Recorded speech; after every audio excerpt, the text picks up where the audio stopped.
Hi, everyone. Thanks for joining Nicole Littman with Aurelian Coaching. So this week, I'm going to jump right into it because I have a cold.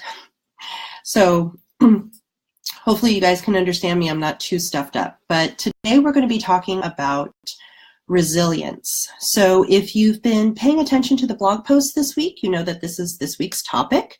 And if you're part of Skill Masters, you'll be getting an email tomorrow with some tools to help you implement some of what we're talking about today. But there are two things related to resilience that I want to talk about. The first is an inward look. So when I Google resilience, I come up with a lot of articles that talk about bouncing back. And interestingly, a lot of them have a time element associated with it, like how quickly you bounce back. And what I want to talk about this week is that maybe how quickly you bounce back shouldn't be a primary consideration as it relates to resilience. So I'm going to talk about that. The second thing I'm going to talk about is when we make decisions that don't work out and when we make mistakes, and a lot of times they can affect other people.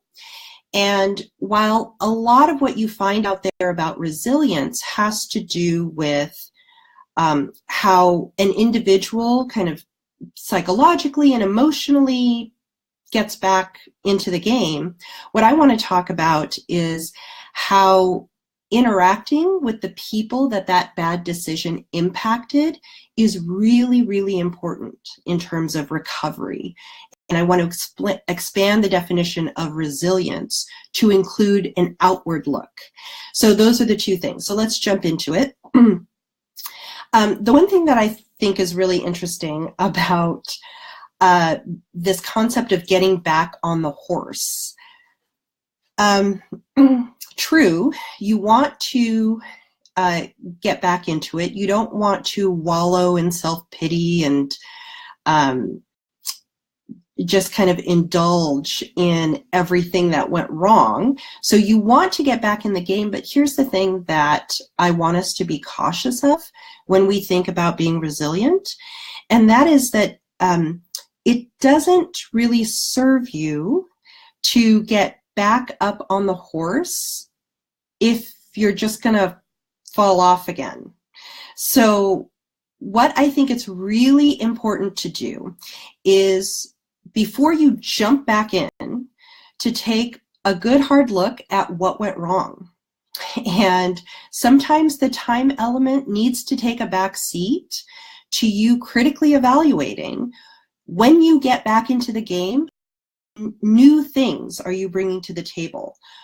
What did you learn from that experience? What are you going to do differently? How do you view and evaluate the circumstances in a new light, so that when you get back on the horse, you're going to ride the horse better? Okay, so it may be worth it to take some time, and that might be a difficult evaluation to do, right? Sometimes it's hard to look in the mirror and ask yourself, why did that go wrong? But it's so important. Now, to be clear, this is different than wallowing in self-pity and just going over and over again in your head about how horrible it is. That is not the exercise. That will not serve you, okay? This inward look is all about thinking as objectively as you can, right? What are the takeaways? What did I learn? What can I do differently? So this is the type of thing that I want people to think about when you are trying to be resilient, when you are trying to improve your skills around resilience. Don't just jump in, okay? Take a minute, think about what you can do differently, what you're learning, and then jump back in. Okay, so number two is a lot of our decisions, we don't live in a vacuum. We're social people. So we are interacting with others. So whether it's at work, in your teams or with your managers and direct reports or customers and clients, or whether it's your home life, your children, your family, your spouse. A lot of the decisions that we make, okay, impact other people. And part of what people they feel like they need to bounce back from is how badly they feel about how their decision impacted others, okay? So in the same way that you should evaluate inwardly what you can do differently, there is an aspect of recovery that involves what you do with other people. Now, a lot of times people think of resilience as going in there and fixing it and making it right. And that is so true, but what I suggest is that's not necessarily the first thing you want to do. The very first thing you want to do is own it. Now, a lot of people just gloss over this part, but I think it's so important. You have to be able to say in an active way, I messed up. I really screwed up here, okay? Now, when you jump in and you try to fix things and you make it right, okay, that's all very important, but there's a subtle difference. Think about it in terms of your boss, right? So everybody's got a boss. So if your boss really screwed up, if your boss messed up, right, but they go in there and they fix it and they try to make it right, that's a good thing, right? That's great. But how much more of a difference does it make when your boss says, wow, I really screwed up. I screwed up and I'm going to make it right. The reason that makes a difference is because when you make a bad choice or make a bad decision that impacts other people, over and above the circumstances and the situations where things go sideways, there's an element of the trust factor, right? So the trust now has cracks in it. Your relationship with your team members, your boss, your kids, whatever it is.